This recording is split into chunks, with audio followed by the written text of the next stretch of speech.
সামনে, দরজাটা খোল। ও মা, দিদি আসো আসো, কেমন আছো বলো? আরে দাও দাও, ব্যাগগুলো দাও। আরে চিকিমিকি থাকলে তো তোমাকে গিয়েই নিয়ে আসতো। আসো ভেতরে আসো, দাঁড়িয়ে আছো।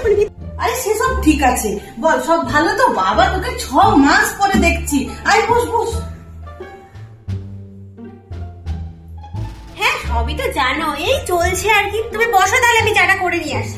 এই চা পরে বানাবি, বস তো। তুই ঘরে বানানো নিমকি খেতে ভালোবাসিস না আমার হাতে? আমি কালকে বানিয়েছি, নে পরে চা করে।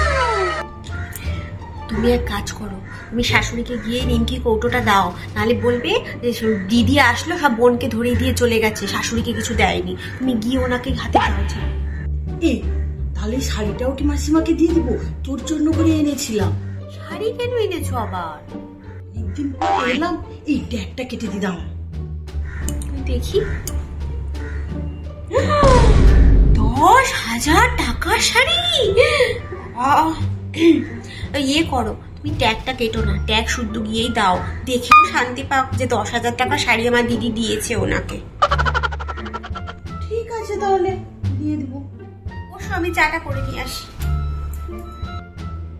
এই বলছি, বিল্টুর বিয়ের জন্য যে কার্ডটা এনেছি তোর ননদের বাড়িরটা, তুই এখানে রেখে যাই, তুই আর বিকাশ সময় করে গিয়ে দিয়ে আসিস। না না, তুমি বরঞ্চ গিয়ে কার্ডটা দিয়ে আসো। তুমি এখানে কার্ডটা রেখে যাবে, তারপরে 1001টা কথা হবে। উনি এসে বলবে, ও তোমার দিদি আসলো, কার্ডটা ওই অব্দি আর কি পৌঁছাতে পারলো না, এখানে দিয়ে গেল কেন? আমার মেয়ের বাড়িতে কার্ডটাকে দিলে খুব অসুবিধা হয়ে যেত, 1001টা কথা বলবে। তার উপরে তো উনোর উপর ধুনোর গন্ধ দেওয়ার জন্য রয়েছেন আমাদের মহারানী। ঠিক আছে, তুমি যাওয়ার সময় ওর বাড়ির কার্ডটা দিয়ে হয়ে তারপরে বাড়ি যাবে। ঠিক আছে, কিন্তু এসেছি তো একদম খালি হাতে, তাহলে ওদের বাড়িতে যাওয়ার জন্য কিছু একটু কিনতে তো হবে আমাকে। আমি তো ভেবেছিলাম এখানে রেখে দিয়ে যাব। কোনো দরকার নেই বাজার থেকে আবার এক্সট্রা করে পয়সা খরচা করে জিনিস কেনার। আমার ঘরে ফ্রিজে 2টো সোনপাপড়ির বাক্স আছে, ওটাই নিয়ে যাবে। আর এদেরকে যতই দাও, কারোর তো কোনো নাম হয় না, কেউ কারোর নামও করে না, কিছু করতে হবে না, যেটা আছে ওটাই নিয়ে যাবে তো। এই সে ঠিক আছে, ছাড় তো ওসব কথা। বলছি বিয়েতে কবে যাবি বল? বিকাশকে আর মাসিমাকে সেভাবে আগে থেকে বলে যাব। আর হ্যাঁ, 1 সপ্তাহ আগে থেকে কিন্তু যাবি, আমি একা পারবো না সামলাতে। ঠিক আছে, এমনি ইচ্ছা আছে যে ওর বিয়েতে আমি 1 সপ্তাহ আগে থেকে যাব, কিন্তু বিকাশকে সেরকম ভাবে আলাদা করে কিছু বলা দরকার নেই। ওর ওইসব নিয়ে কোনো মাথা ব্যথাও নেই। আমি কবে যাব, কবে আসবো, কদিন থাকবো, এসব নিয়ে ও কোনো মাথা ব্যথা। আমাদের মাথা ব্যথা হচ্ছে যে বুড়িটা যাওয়ার কয়েকটা কথা যদি শুনতে পায়, ব্যাস অমনি কিছু না কিছু একটা ছুতো করে শুরু হয়ে যাবে। নয় শরীর খারাপ, নয় মাথা ব্যথা, নয় এটা। আর বলিস না রে, এই নিয়ে আমি আর পেরে উঠছি না। শুরু হয়ে গেছে। সেসব ছাড়ো, সব ম্যানেজ হয়ে যাবে। এই তুমি বলো তো, এই শাড়িটা কোথা থেকে নিয়ে যাবো? কি সুন্দর দেখতে। আরে বাড়ির কাছে একটা নতুন বুটিক খুলেছে, ওর থেকে নিয়েছি। সুন্দর না?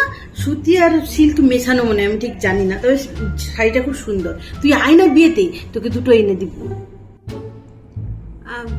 তুমি এক কাজ করো, তুমি যে শাড়িটা নিয়ে এসছো ওটা বরঞ্চ এখন ননদকে দিয়ে দাও। তুই তো বললি মাসিমাকে দিতে। এখন এই শাড়িটা তুমি ওকে দিয়ে দাও, আবার তোমার ঘর থেকে যখন শাড়ি নিয়ে আসবো তখন আবার ওখান থেকে আবার ওকে একটা শাড়ি দিতে হবে। এটা দিয়ে দাও তো ওকে। এই ঠিক আছে, যেরকম বলবি। তাহলে চল আজকে উঠি, হ্যাঁ পরে আবার আসবো। আর হ্যাঁ তাড়াতাড়ি চলে আসিস কিন্তু। এই আর একটু বসো না, এই তো আসলে আবার এই তো চলে যাচ্ছে। এতক্ষণের জন্য বসার জন্য তুমি এসেছিলে, কতক্ষণ যে গল্প করলাম, কখন যে টাইম কেটে গেলো বুঝতেই পারলাম। একটু বসো না। আমাদের কি আর সেই দিন আছে রে সারাদিন বসে গল্প করার? সংসার খেলায় আমাদের ছোটবেলাটাই হারিয়ে গেছে। এখন শুধু দায়িত্ব আর কর্তব্য। চল আসি। বাই।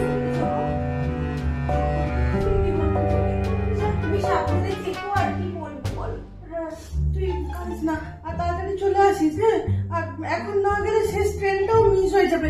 এই চিঙ্কি, একটা ফটো তুলে দে না রে তোর মার আর আমার।